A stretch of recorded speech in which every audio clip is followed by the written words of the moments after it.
Let's look at the skills occupation list. So the NT-DAMA occupation list. Every details is here, but when you come here, what I love about this is they have 325 entries. Find a job. You can also create your Air CV, okay? And for the employers too, they can post a job or create a profile. Registered recruitment agencies. You have their phone number here, their address here, and also their email. Hey guys, welcome back to the channel. Kwame here once again. Today I want us to look at the Northern Territory DIMA. So why am I basically making this video? So a few years back I made a video in regards to how people that wants to use the unskilled migration routes can migrate to Australia. You know, Australia changes its migration policies regularly. It's like someone changing their underpants. Today they will do this policy, tomorrow that policy is not going to be no more. So yes, when it comes to Australian migration, they changes their policy a lot. I always tell people that the easiest way to migrate to Australia is through the DIMA program. So what the DIMA basically means is employers that are living in the DIMA area, the government have basically made it easier for them to recruit overseas workers. And this year, the Northern Territory DIMA, the government basically signed a new DIMA called the DIMA 3. The reason why I'm doing this video is by far, this is like the easiest way to migrate to Australia. If you are able to find an employer to sponsor you in the Northern Territory DIMA. My favorite DIMAs in Australia are basically the Western Australian DIMA, and now the Northern Territory DIMA seems to be the easiest way most of you guys can use to migrate to Australia.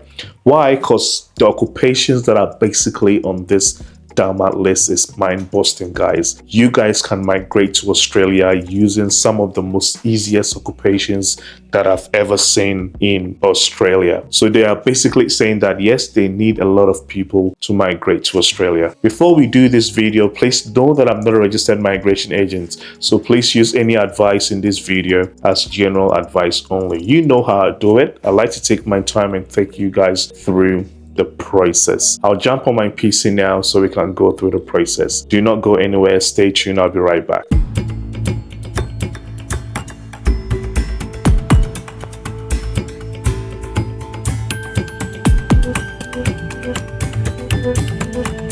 So guys, we are talking about the Northern Territory. So that's the Australian map. Okay, so the good thing about this DIMA for the Northern Territory is the Northern Territory only has one DIMA. Okay, so this is applicable to this whole region here. So what is this new DIMA that everyone is talking about? So what I basically meant by coming here as an unskilled worker is for people that wants to target the DIMA regions, because these DIMA regions, they've got concessions. The Australian government have basically made things easier for employers that are living in the DIMA areas to basically recruit overseas workers to come and live in the DIMA area and also work for them. So what is this important DIMA program that I'm talking about? So the Northern Territory used to have the DIMA 2 program, and this expired on the 13th of December 2024. So what I mean by it expired is the contract between the DIMA areas and the government basically expired on the 13th of December 2024. But on the 19th of March 2025, okay, they gave them a go ahead for a new DIMA, and this new DIMA is called NT-DIMA 3. But this new contract is going for 5 years. Hence, that's why most people have termed this DIMA 5 for the Northern Territory. All right, so I'm on the Northern Territory government's website now. So the Northern Territory Designated Area Migration Agreement. So this is a one-stop shop. Okay, it's got every link that you need to understand what the DIMA is about. So important updates on the NT-DIMA program, about the Northern Territory DIMA agreement, step-by-step guide for employers. So employers that are looking to basically employ people, they've got a step-by-step process here. The NT-DIMA occupation list, we'll look at this very, very soon. Concessions available. Okay, so how they've made things easier for employers to recruit overseas workers. So the qualification and age requirements for nominated overseas workers. So this is applicable to you guys. So what sort of qualification do you need? What sort of experience do you need? The age requirements for you guys. How businesses are assessed being eligible.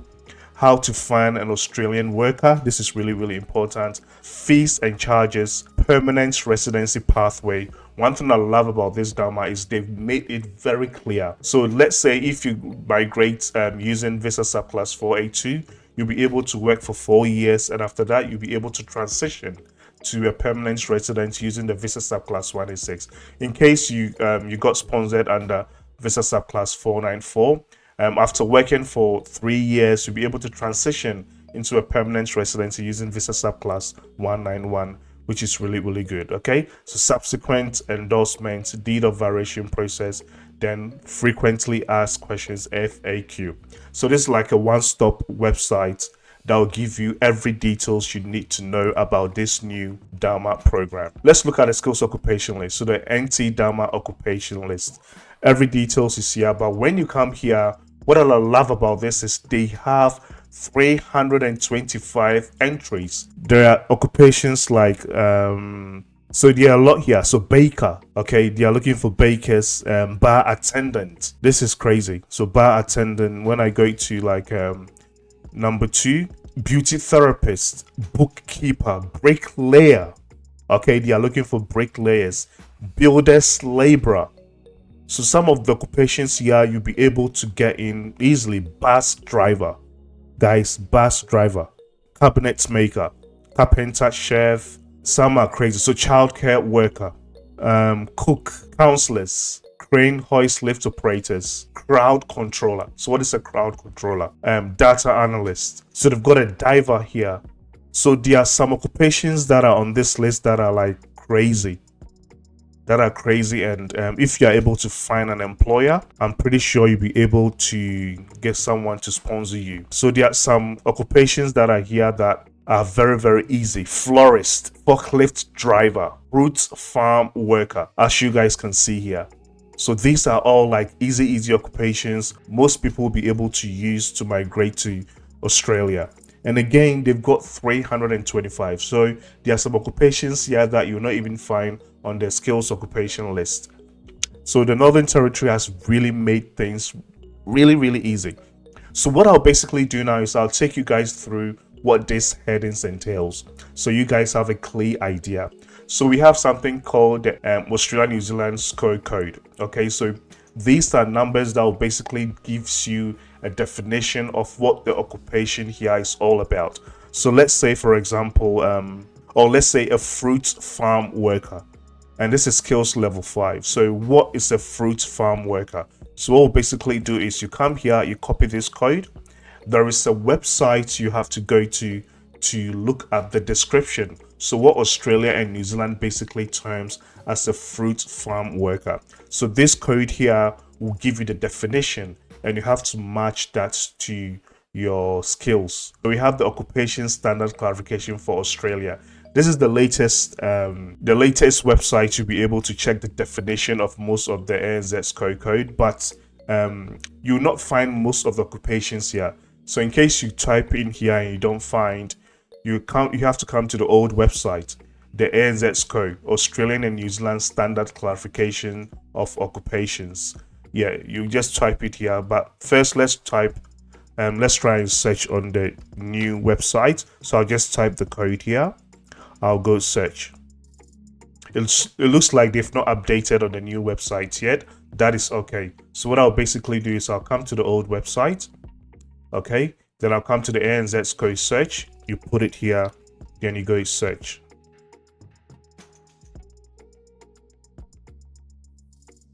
Voila, again, they've got the definition here. So what you have to do is to click on this link here. And now what this will basically do is to give you the definition. Okay, so if 8422 is the crop farm workers. Okay, so this is the indicative skills level. It's got all the details here, and this is where you need to look. Okay, so tasks include. So these are the tasks that is required of a crop farm worker. Does that make sense? Yeah, so please use the code, come here, search, so you understand and you match all these tasks in regards to what you basically do in your home country. If it matches, then it's a tick. Yeah, so that's the ANZ SCO code. Now we have the occupation of, this is basically the name of the occupation. Now we have the ANZ SCO skills level. So every skills level's got its number. Of course, 1 is the highest and 5 is the lowest. So what does this numbers mean? Again, Northern Territory have made it really, really easy. So when we come to the another website here, I'll leave this link in the description section below. We have the job and skills levels. Okay, so when you see NZ School Code skills level 1, so this is basically for people that has got their bachelor's degree or higher qualification. Skills level 2, those that has got associate degree, advanced diploma or diploma. Skills level 3, those that have got like a certificate 3 or certificate 5 or certificate 4. Skills level 4, certificate 2 or certificate 3. Skills level 5, certificate 1 or compulsory secondary school education. In case you want to know more, there's also a link here. Yeah, that will take you to the ABS website, and they'll also explain into details as what Australia terms as skills level 1, 2, 3, 4, 5. And we have the English concession. So as you guys can see here, one of the amazing things about the DIMA regions is we have English language requirements. You need at least something we call competent English. So to put it in a nutshell, you need at least all band 6 in IELTS, okay, all band 6. The government have made it easy for these DIMA areas to have a concession. So if you do not have band 6 and you have like a band that is lower than band 6, you'll be able to use that to migrate to Australia. So what are these concessions? So we have the English concession here. We have the age concession here. Okay, so what does this mean? There's also a website here that explains that. Okay, so concessions available for the Northern Territory DIMA. Again, we have the age concession, as you guys can see here. So when you scroll down, it breaks it down here. For Visa Surplus 482, there's no age requirement, but for Visa Surplus 494 and 186, there's a cutoff age of 45. But if you're going through the DIMA, okay, they've got a concession in that regards. So if you still want to become a permanent resident in Australia and you are using Visa Surplus 494, that is 494 to 191, or you are using the Employer Nomination Scheme Visa Surplus 186, okay, there is an age concession. So in that regards, the 45 cutoff age doesn't apply. Even if you're like 50 for some skills level, or if you're like 55 for some skills level, you'll still be able to go through this visa and become a permanent resident. This is amazing, guys. This is awesome. Again, it breaks it down here so you guys can read further. Additional occupations not on the ANZ SCORE list. So again, Northern Territory have gone up further and they've listed additional occupations. So with the occupations that are not on the list, if you have this sort of skill sets, you'll still be able to migrate to the Northern Territory. So if you're like a bar attendant supervisor, okay, you have a bar and you are the supervisor in regards to that bar, you'll be able to use this to migrate to Australia. Civil construction site supervisor. Cook, okay, specialist ethnic cuisine. I can interpret the ethnic here as different cultures. Okay, so you can use that to also migrate to Australia. Electrical motor repair or winder, you can use that. High access maintenance and cleaning technician. High access maintenance and cleaning technician. What does this mean? This can mean a lot of things, okay? Hospitality worker. This can also mean a lot of things. Skilled horticulture worker. A waiter, that is a supervisor. So all these occupations here, they don't have any ANZ code definition, but you still be able to use this to migrate to the Northern Territory. This is amazing. This is amazing, guys. Again, the English concession is here. So you need what we call competent English to go through the process. But again, they have like the lowest score here, so 4.5. Okay, so for the skills in demand visa, the concession is you need at least 4.5 with a minimum of 4 in all the components. So like reading, listening, writing, and speaking. 4.0. This is like easy. Anyone can get this. And with the employer nomination scheme, that is the 186, you need overall of 5.0, okay, and a minimum band of 4.0. So this is really achievable. This is really achievable as compared to the competent English, that is band 6 in all the components. So this is really achievable. So this is the English language concession. Yes, you still have to prove that you have IELTS, okay, to migrate to Australia. And of course, they also have the income threshold. And what this income threshold is basically saying is, if you are going through the normal route, normal 482, we have something called TISMIT, okay? The employer will have to prove that they can pay you, I think starting from the 1st of July 2025, 76,515, but they have a concession on that. So what it's basically saying is that if the employer can pay like 85% of the CSIT, okay, they'll be able to nominate you. And the last but not the least, we have qualification and experience requirements. As you guys can see here, we have B, C, A. They've got letters here. Okay, so what does this mean? Again, there's a website that explains this into details. Qualifications, experience, and age requirements for nominated overseas workers. I'm not going to spend a lot of time here, but when you come here, we got type A, B, C, D, E, F, G, H, I, J, K, L, all the way up to P.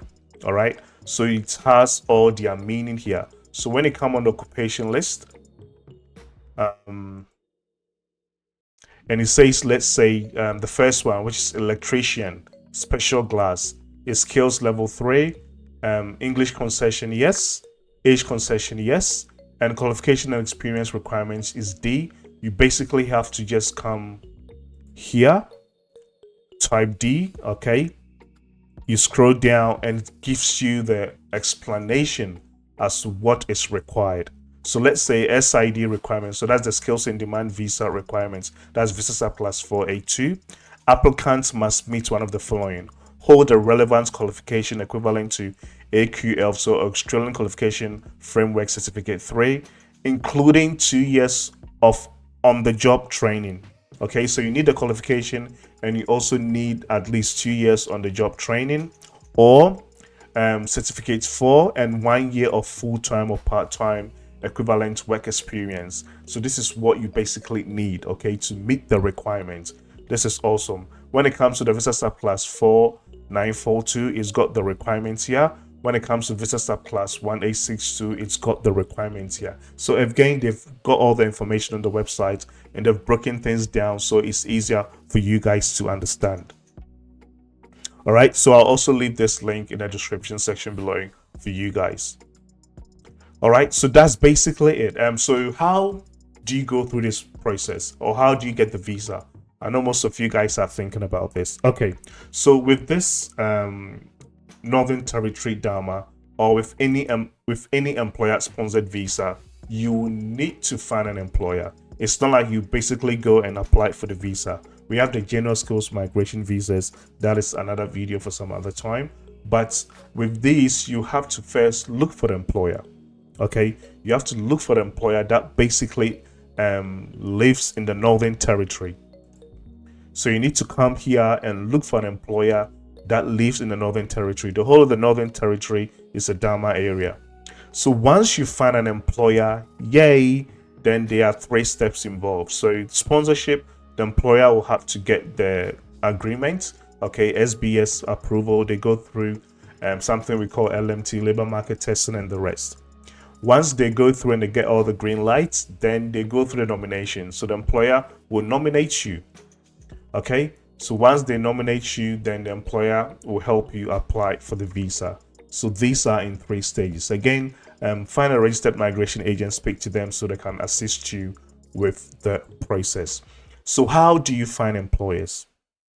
Again, there's a website here, okay, how to find an Australian worker. Okay, and again, we are on the Northern Territory government's website. So instead of going to seek.com.au, please come here first, or come here first. So local recruitment options. So the first thing you can do is register and advertise on the NT government's free website. So this is both for employers and also people that are looking for work. All right, so when I open this, voila, so this is Territory Worker Connect. Okay, so you are it's basically connecting both employers and employees. So you can come here and search for a job, and this website will give you a lot of information. So again, when we look here, find a job, you can also create your CV. Okay, and for the employers too, they can post a job or create a profile.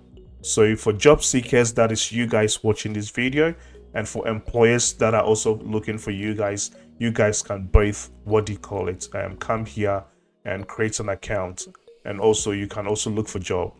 When you come down here to industry job search, so they've got agriculture and environment, business and government administration, construction and trades. They have all the categories here. We also have employer profiles that you can basically look through. They have the industry partner profiles that you can basically look. Okay, work and live in our region. So they've got everything. So this is like the one-stop shop for both you and also for your employer that is looking for you. So this is one where you can get started. Okay, just come here, join, create an account, and off you go. The other thing is you can also contact recruitment agencies. So agencies that are looking for employees for employers, you can also go through them and they'll be able to assist you.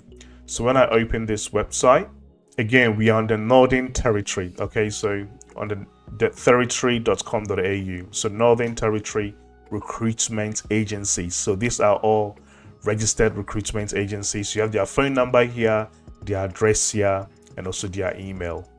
You know, Kwame, I like to give out things for free. Okay, so you have all these registered agencies at your fingertips. Make a contact with them, send them your CVs, and you never know, they'll be able to link you up with an employer that is looking at sponsoring an overseas worker. Okay, so this is for people that are currently living in Australia, and also for people that are living offshore that wants to migrate to Australia. And when we come here to, okay, we have the Career One websites, Indeed, Jora, Azuna, and the rest. So this is also like a one-stop website you guys can explore. And that's all. So again, I've given you guys all the links. Okay, go and look for an employer. So once you find an employer and you are looking for a registered migration agent to help you with the process, okay, contact me. I've got friends that are registered migration agents that will be able to assist you with the process. Even if you don't have the skills now and you are looking at maybe coming to study in Australia too, you can look at studying in the Northern Territory, and trust me, your chances of you gaining your PR is going to be very, very easy as compared to other states in Australia. Again, I've been receiving a lot of emails and messages and comments. I'm just one person and I cannot attend to everyone, so sorry in that regards. But what I've basically done is I've created like a little community, okay? So a little Settling Australia community where I will share vital content with those that are looking for this content. So if you want to be part of this community, please click on the first link in the description section below and join this community so you can have access to all the vital information I'll be sharing. My name is Kwame. Thank you. Click on that subscribe button and I'll see you guys in my next video. It's a bye for now.